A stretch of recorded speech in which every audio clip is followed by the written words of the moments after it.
Selamat berjumpa kembali dengan saya, Bapak Sundaryo, yaitu seorang terapis yang mempunyai tempat terapis bernama Terapi Sundaryo.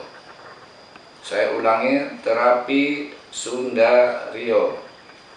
Kali ini kita membahas tentang peredaran darah.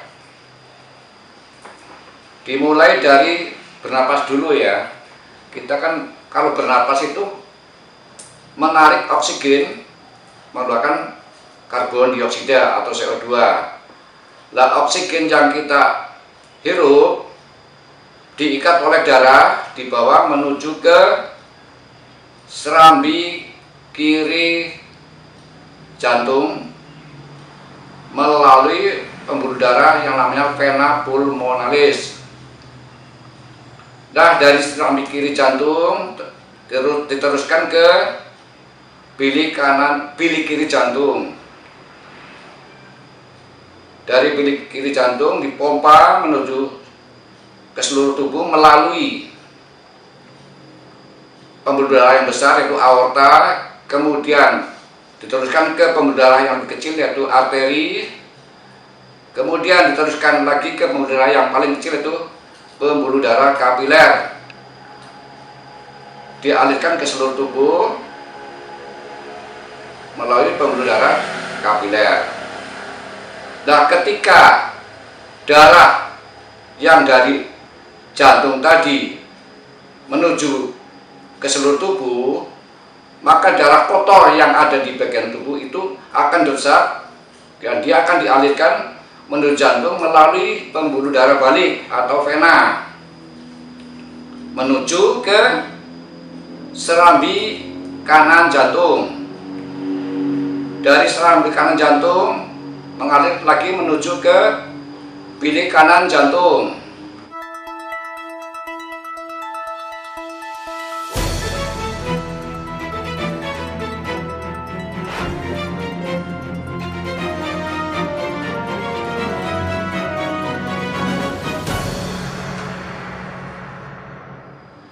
Dari bilik kanan jantung dialirkan menuju ke paru-paru melalui pembuluh darah arteri pulmonalis.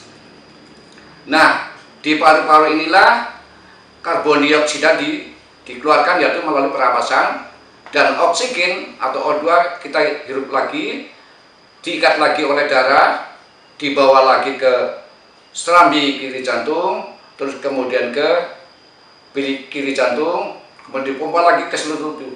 Begitulah caranya darah mengalir di dalam tubuh kita.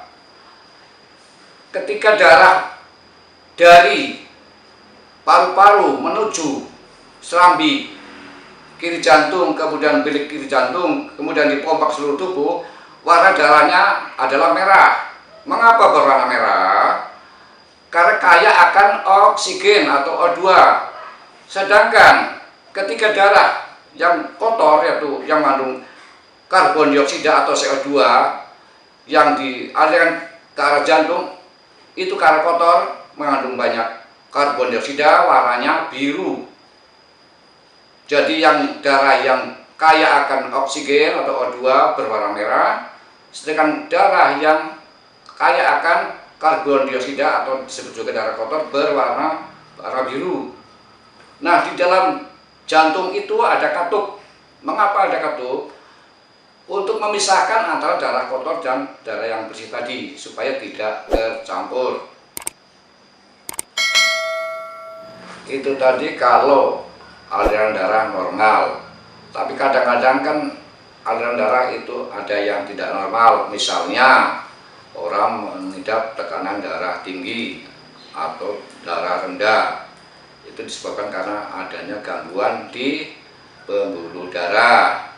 Misalnya kalau yang tekanan darah tinggi bisa terjadi karena adanya penyempitan pembuluh darah, misalnya oleh kolesterol yang jahat yaitu LDL dan trigliserida, atau juga disebabkan karena terlalu banyak merokok atau bisa juga disebabkan karena minum alkohol, atau bisa juga disebabkan karena makan makanan yang diawetkan, juga minum kopi dan sebab-sebab lainnya. Nah, nanti akan dibahas secara tersendiri di bagian lain, yaitu di episode berikutnya. Kemudian juga yang darah rendah itu juga nanti akan dibahas dalam episode-episode berikutnya. Demikian saudara-saudara, sampai jumpa di episode berikutnya. Demikianlah saudara-saudaraku semuanya, semoga kita selalu dalam keadaan sehat walafiat. Amin, amin ya Rabbil alamin. Tapi jangan lupa saudara-saudara semuanya, pantau terus channel saya di Terapi Sunda Rio. Sekali lagi, Terapi Sunda Rio. Terima kasih. Wassalamualaikum warahmatullahi wabarakatuh.